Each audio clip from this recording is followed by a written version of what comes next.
When does a beginner flautist become an advanced player? And how do you know it's time to upgrade? Well, the Yamaha 3 series sits right in that transition, and Gavin is here to talk to us about it. Before we tell you about the range, Gavin, tell us about yourself. Okay, well, so I started on the flute as my first instrument quite a long time ago now. Gradually progressed through and became a professional musician. And so most of the work that I do now is a variety of West End show work, jazz gigs, session work, just produced an album with a friend of mine, which has ended up in the sort of top 30. So wow. quite a mix of, a real sort of mix of things. But I originally started out as a classical flute player. Yeah. So this is my sort of first love in terms of the musical world. And you're also a Yamaha ambassador. I am, yes. So you know all about the Yamaha flutes. Exactly, yeah. I know a lot of the features that go to make the Yamaha flute such a good range.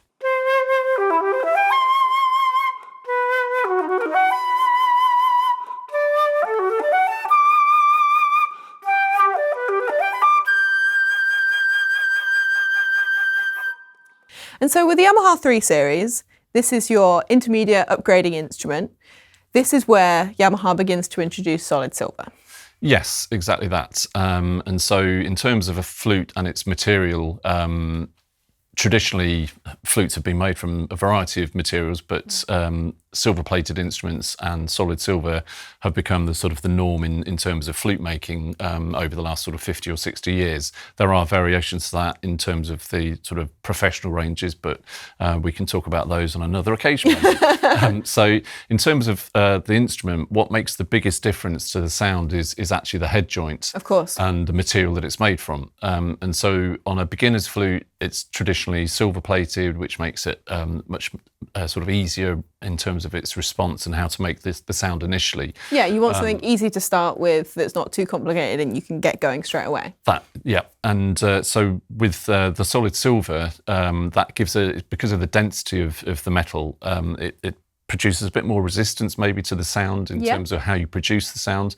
But because the embouchure hole is still Yamaha's design, which is again sort of maybe a bit more resistance in this range, but is designed to sort of give you an easy responding head joint. The solid silver just adds that extra depth of sound that you can develop. So it's one of those things that as you're a slightly more advanced player, you'll have more control over in terms of breath control and how you produce the sound. And then because of the solid silver, you'll be able to actually develop your sound and make a more sort of individual sound, if you like, as time goes by. Really personalise it for you. And it is the one thing that you can just the easiest thing to change to make the biggest difference in the sound, isn't it? Yeah, and arguably it is the thing that will control your overall sound on the instrument and your control of how you produce or play music on a flute. Yeah, of course. So in the Yamaha 3 series, you've got, start with the 312. Yeah. So the 312 is a closed hole variant, so you've got fully covered keys.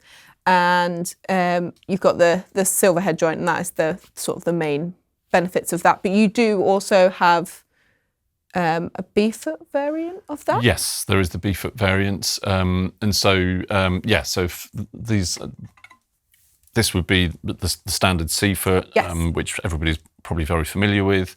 If I sort of just grab this one, you can see that obviously they're sort of one slightly longer than the other, and so it becomes a longer tube. And at the bottom end of the flute, I don't know if I can hold this so you can actually see, you'll see that there's the extra key. You've got an extra key on the foot joint here. You've got 3 keys, and then you've got an extra roller and a little gizmo key as well. Yeah, and so that gives you the low B, which is below middle C on the piano, if anybody wants to reference that. Yes.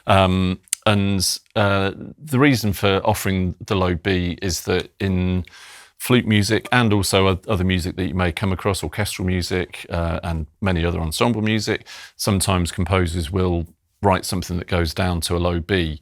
So it gives you that sort of option to be able to play that music. It also adds a bit of depth to the overall sound of the instrument. So it does have implications in terms of how you control the instrument across all of the octaves. So obviously it's that little bit longer. Yeah. So that is going to change the sound. So it does, yeah. So it does change, but like with any instrument, you sort of learn as you go along how to control the pitch up and down the different octaves of the instrument. But the benefits, I play on a low B foot, which I have done for decades now, and it just adds that extra depth of sound, like I say, and especially down the low end when you're in the bottom octave of the flutes, it gives you a rich sound that you can develop.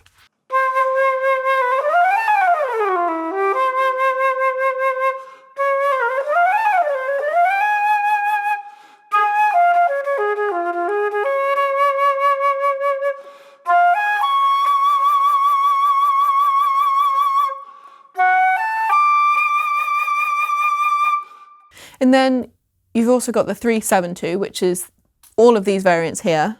As standard, they are all open hole. So open hole refers to literally the ring keys, as they're also known. Yeah. Is another sort of advanced feature, isn't it, really? Yeah, so again, all of the Yamaha flutes that come as an open hole option, you have stoppers. So if you're used to playing a closed hole flute and you're changing over to an open hole flute, they do have stoppers that will go into these ring keys or the touch keys for these fingers. So you can just gradually get used to playing open hole. It's a very sort of straightforward process of literally just removing one stopper at a time. And most teachers would recommend you do that, wouldn't they? Yeah, unless you find that you can immediately deal with all of them being open hole, but it's much better just to sort of work one by one. And there's no right or wrong as to how long or how quickly you should achieve this. It's just whatever feels most comfortable for the individual player.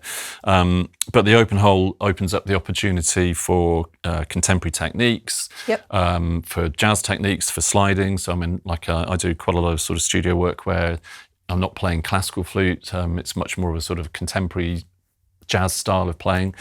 So that allows you just to slide the fingers off the keys and create different sounds and effects.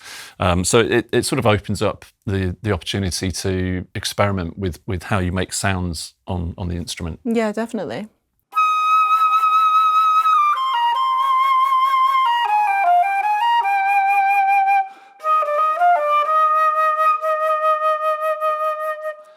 With this, you also have the option, as you can see very nicely here, of a gold lip plate. Yes, so going back to what we were saying initially about the solid silver aspect of the head joint, then there are variations that you can then sort of add into the mix as we go along. So this is a gold plated lip plate. And that again just adds a bit of warmth.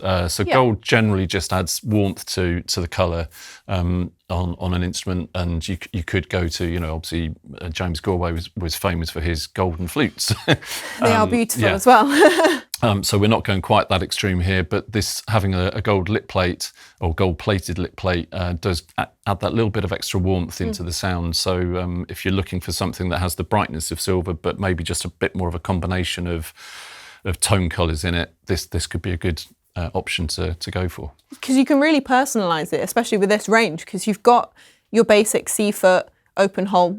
Obviously the open hole is the advanced feature there. You've got the open hole with the silver head, and you've got the B foot, or you can go all of the options and go for the B foot and the gold lip as well. So it really depends on what the sound you want out of your flute. Yeah. You can change it depending on what you need. Yeah, exactly. I think it's a great sort of opportunity if you're, well, regardless of whether you're changing from a silver-plated flute or whether you're just going straight in with this or coming back to playing, it gives you a great opportunity to sort of customise an instrument to what you want to achieve with your playing. And I think with the flute, we don't always get all of these options. You don't get all the colour variations you might get on a saxophone or something. So it is nice to have these features that do let you change your sound, even if it's for a specific style. You might want that warmer sound, so having the golds and the B foot making that bit longer.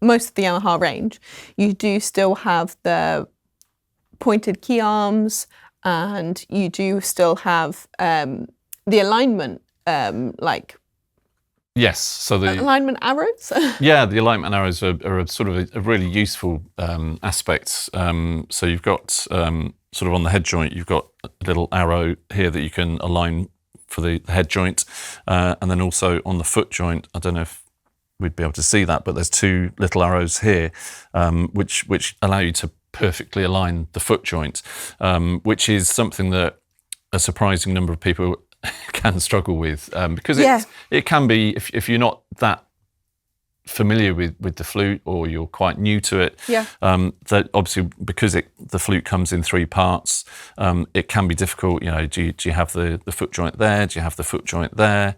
But if you just look at the arrows, then you just go straight to here and align the arrows, and you know that the foot joint is perfectly in line. In the right place. Yeah. I guess if you're like doubling or swapping between instruments as well, you might knock it when it's down on a stand in a dark pit, and suddenly you pick it up and you go, oh, I just need to twist it slightly, and I'm straight to go. You've got that confidence that when you start playing it, you're going to get the right note, and your hands are going to be in the right place. Yes, yeah. And similarly with the head joint, there's a sort of a standard position for the head joint to be, but as you get slightly more advanced, different players have slightly different preferences for the embouchure hole to be angled slightly in or slightly out.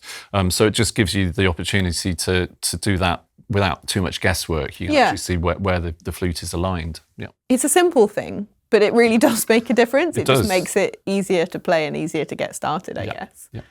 With the 3 Series, another feature that you have across the whole range is the adjustment screws are really easily accessible, which just helps for maintenance. It's really good for repairers generally, isn't it? Yeah, the overall, sort of going back to the keywork and the keywork assembly, having the adjusting screws, the French pointed key arms, and the overall quality of the construction just means that from a sort of a repair and maintenance point of view, for a repairer, they're a much easier instrument to work on. So if they're well maintained and well cared for, it's an instrument that shouldn't hopefully require too much time in the workshop too often. None of us want our instruments to be away from us for too long, do we?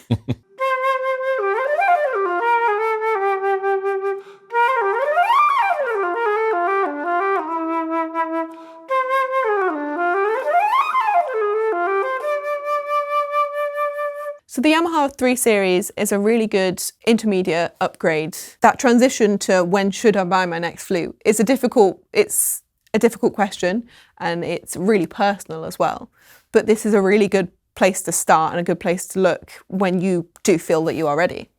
Yes, I think so, because you may not be coming from a Yamaha flute already. You may have been playing a different brand, or who knows, sort of exactly. So if you're looking for something to give you a real quality instrument, and that extra depth of sound that the silver head joint will offer, this is a great instrument that will take any player forward for many, many years to come. And they can last you a lifetime if you look after them. Exactly that. Yes, they will. Thank you so much for talking to us about these today. If you've got any more questions about the Yamaha 3 Series or any of their flutes, please drop them in the comments below. Otherwise, subscribe to the channel for more content like this. Thank you very much for watching.